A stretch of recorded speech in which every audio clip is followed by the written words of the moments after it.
Auftraggeber ist IWL Landsberg am Lech gewesen. Also IWL ist ja, jetzt müsste man den Bauherrn fragen, aber es ist eigentlich ein Zusammenschluss oder eigentlich, es gibt mehrere Standorte von IWL und sie beschäftigen eigentlich oder betreiben das Thema Inklusion.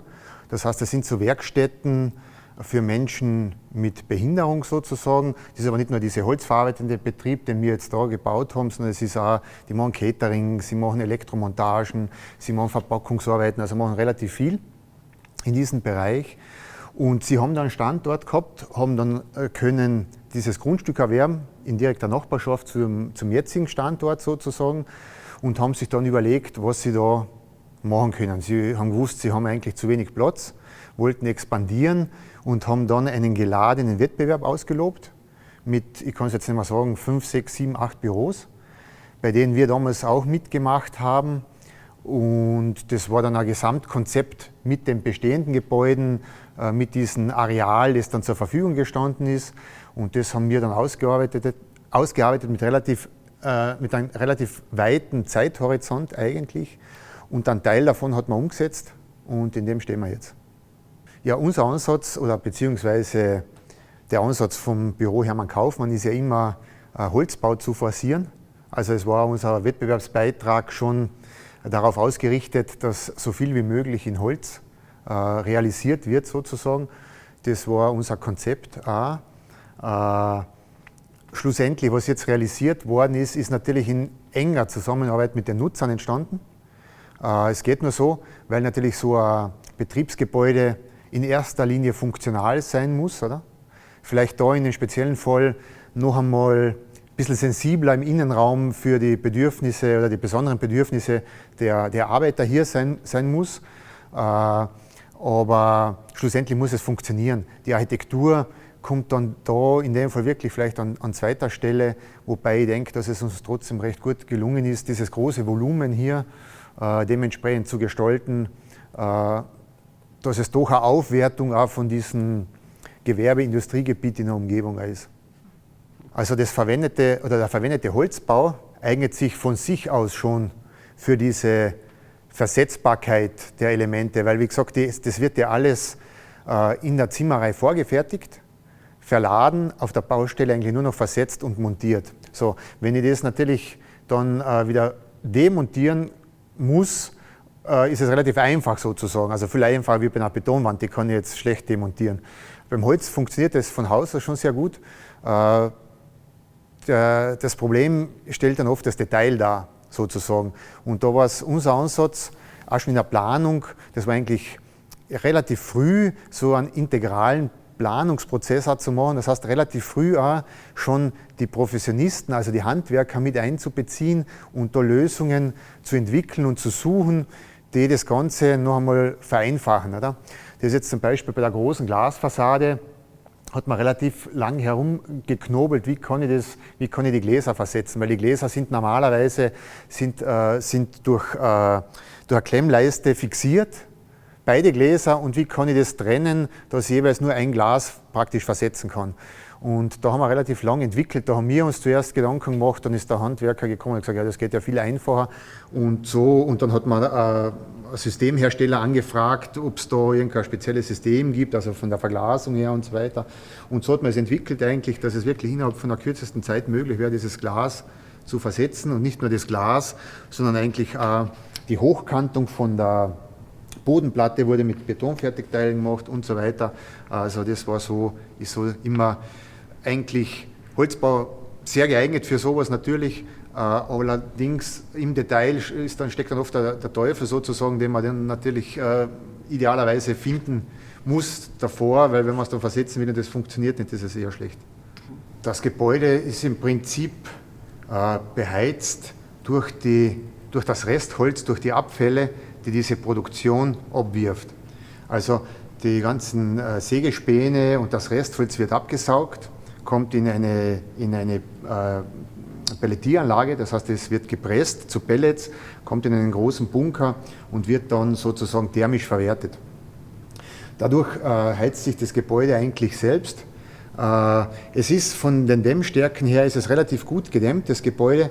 Es hat aber keinen Passivhausstandard. Also wir haben in diesem Gebäude so eine große Oberfläche, weil es also eine große Kubatur ist und wir haben relativ viel Abluft durch diese Späneabsaugung und so weiter, dass es wenig Sinn macht, dieses Gebäude komplett luftdicht zu machen, sozusagen die Außenhülle. Das hat man nicht gemacht, aber der Dämmstandard ist relativ gut. Was noch ist, wir haben herinnen Kompressoren, die die Druckluft zur Verfügung stellen für die Produktion. Diese Abwärme wird auch genutzt, also es wird auch eingespeist für die Heizung. Und im Konzept selber wurde berücksichtigt, dass wir unterschiedliche Zonen haben. Sprich in der Produktion, wo sich die Menschen aufhalten, ist so dieser Kernbereich. Im Bereich, wo dann die Anlieferung passiert und das Lager passiert, ist die Temperatur praktisch abgestuft und dazwischen liegt dann einmal so ein Pufferbereich. Also eigentlich ist von in der Anordnung der Räume schon mitgedacht worden, wo brauche ich Wärme, wo brauche ich weniger Wärme und wo brauche ich gar keine Wärme. Also wir haben natürlich hier in der Produktion durch diese Späneabsaugung eine Lüftung sozusagen mit einer wahnsinnigen Abluftleistung. Wir haben auch vorne in der Kommissionierschreinerei einen Lackierraum, der auch dementsprechend große Abluftmenge praktisch fortbringt. Wir haben aber in den Büroräumen und in den Montageräumen im oberen Stock auf natürliche Lüftung gesetzt, sprich wir haben einfach Fensteröffnungen.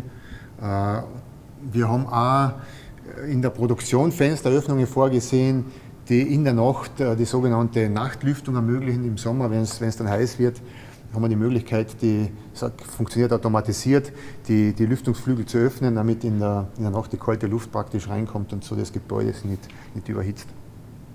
Muss ich auch sagen, also es war auch diese Tageslichtbeobachtung, also man versucht ja mit diesen Leuchten sozusagen das Tageslicht zu simulieren.